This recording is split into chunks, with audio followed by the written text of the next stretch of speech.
Road पर अपनी हवेली में रहे थे। अच्छा बाबू साहब, वो बनकर फाइनल हो गई थे। क्या बाबू साहब बनकर फाइनल हो गई टूटी फूटी? बिल्कुल कंप्लीट है। बाबू साहब इतना दिन आपके यहाँ नौकरी कर हमारा उम्र बीत गए, कहो बाबू साहब मौका नहीं लगा बा, अगर मौका लाके दिखा दी नहीं हवेली दर्शन कराओ। नहीं हवेली का बात। हाँ बाबू साहब, तो ठीक है, आज हम बैठ कर सोते हैं, हवेली करके ड्रिंक करेंगे।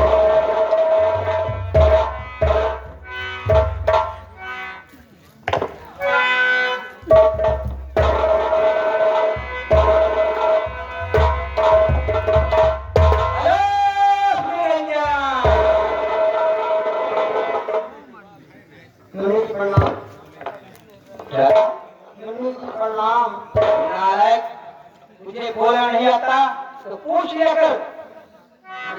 सीधे बोलो मुनि जी प्रणाम, नहीं आता तो महात्मा जी प्रणाम।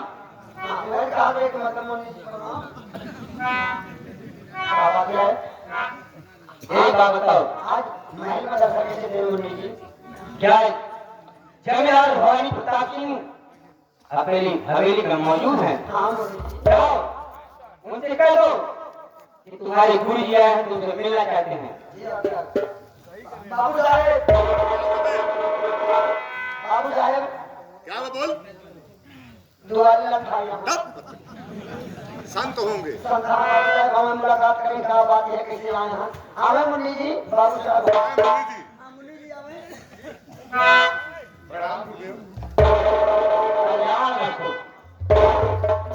बाबा जी, आज बड़े दिनों के बाद अचानक हवेली पर कैसे आगमन हुआ?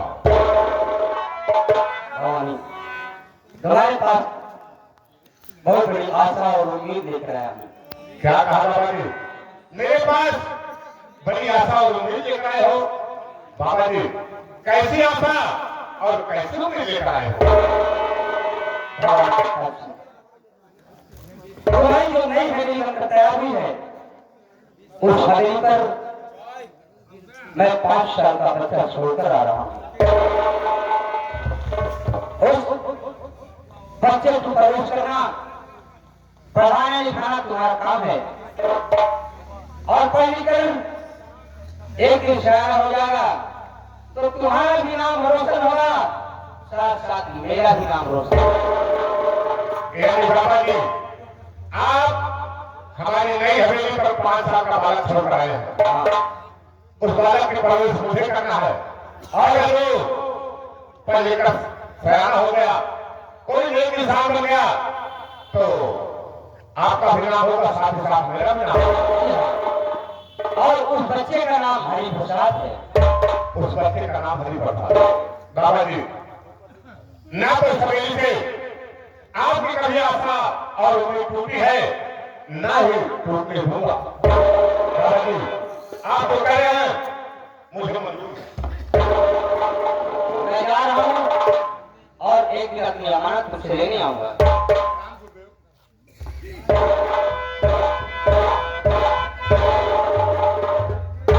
राम हो, सुना तुमने? बाबा जी ने क्या कहा? तुम्हारी नई हवेली पर एक 5 साल का बालक छोड़ रहा हूँ, इसका नाम हरि प्रसाद। उसे पढ़ाना लिखाना, एक नेक इंसान बनाना। एक दिन तुम्हारा भी नाम होगा, साथ ही साथ हमारा भी नाम होगा। राम हो, तुझे तो मालूम है कि हवेली में मैं सिर्फ अकेला और कोई नहीं। मैं सोच रहा हूँ उस बच्चे की परवरिश मैं करूंगा, वही बच्चा एक दिन मेरे बुढ़ापे का राम हो, तुम्हारे साथ चलकर देखते हैं वो बच्चा कहाँ पर है और किस हाल में है।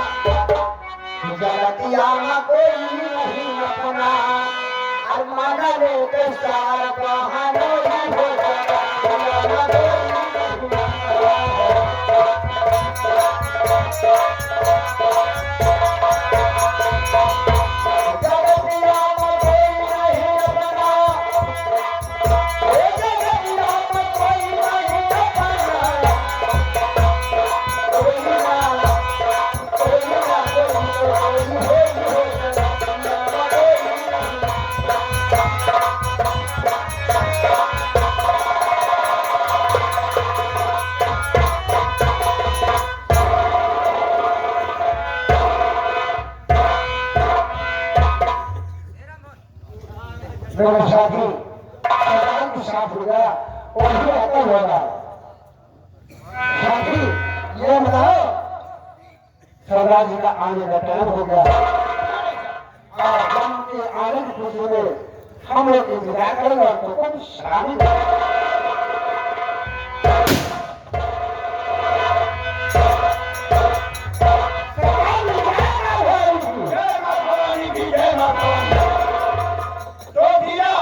सरदार जी मेरे ही तो कुछ सरदार थे और तुम्हारी आज्ञा का पालन सभी लोग करते थे। अगर मुझे सरदार बनाए हो मेरी आज्ञा का पालन करते। सरदार अरे आप देखिए गरीबी की हाथ हो जाने के तो गरीबी में पैदा जी मेरे साथ कितना बड़ा अन्याय और अपराध हुआ। मैंने नहीं सोचा था कि मैं डॉक्टर बनूंगा लेकिन मेरी मजबूरी ने हमें सब कुछ दिखाया।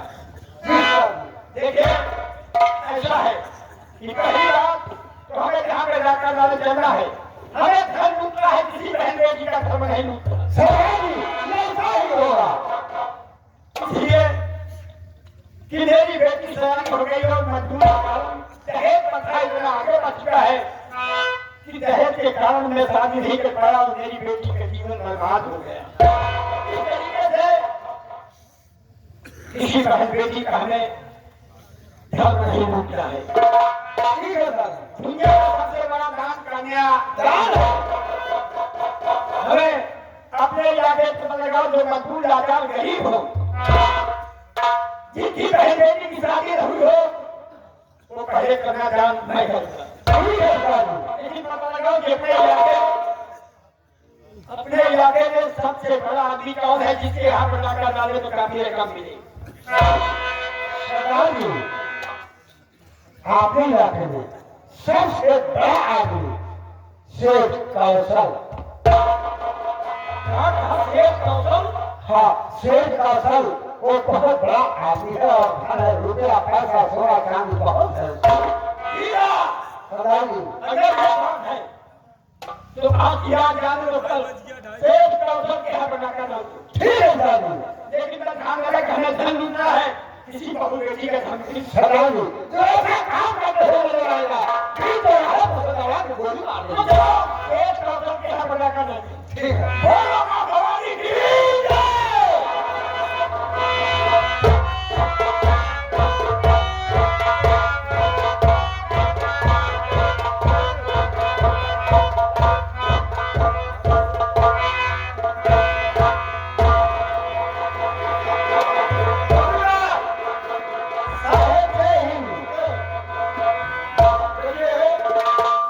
अपने बीच में बड़े दादा का है तुमको खुशखबरी सुनाया जाए क्योंकि तुम जानते हो अभी तक तो बिना डाकू था और एक नया डाकू आ गया है जिसका नाम है डाकू।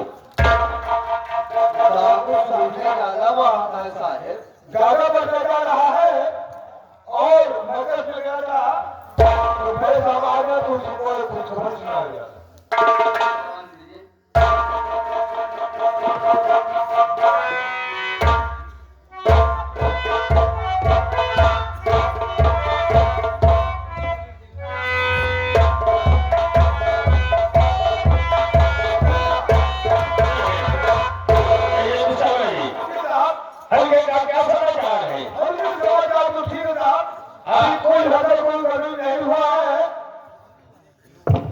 लेकिन साहब इस इलाके में अभी तक एक नया डाकू था जिसका नाम था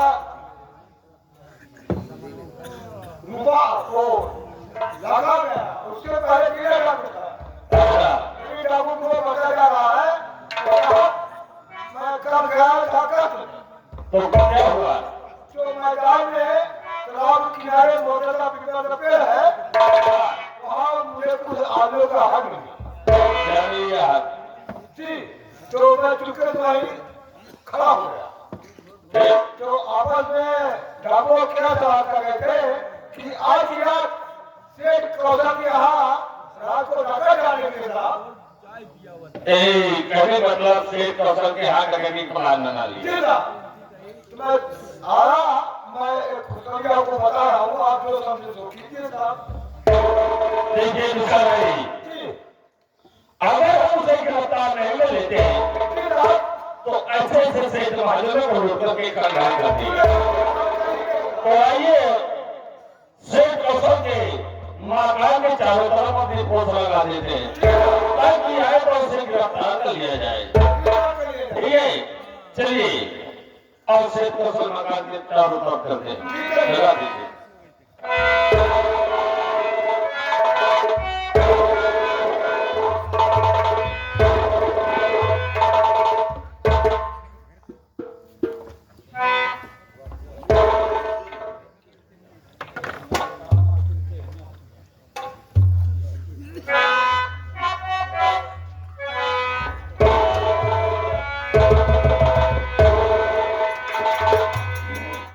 सरदार जी सामने जो ये कोठी कौशल सेठ का है, सामने जो नजर आ रहा है ये मकान से एक कौशल का हाँ देखिए उसके परिवार में जितने आदमी होंगे सब सुनते होंगे जी सर और उसके आप प्राइस रुकने न पाए हम अभी लोग उससे खरीद कर पूछे जी सर अभी तक मिलेगा नहीं तो मिलेगा नींद भूल गई तो बचना मुश्किल होगा। जी सर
सरदार जी हम लोग चारों तरफ से घिर चुके हैं सरदार जी। क्या कहा चारों तरफ हम गिर चुके हैं। हाँ सरदार जी कोई उपाय सोचकर बताइए क्योंकि यहाँ से बचना बहुत मुश्किल है। साहेब कहा कहीं डाकू लोग चारों तरफ से घिर चुके हैं आप आगे पहले बताओ कौन सारे मारी हमने सारे को मारी सड़क जी आए हैं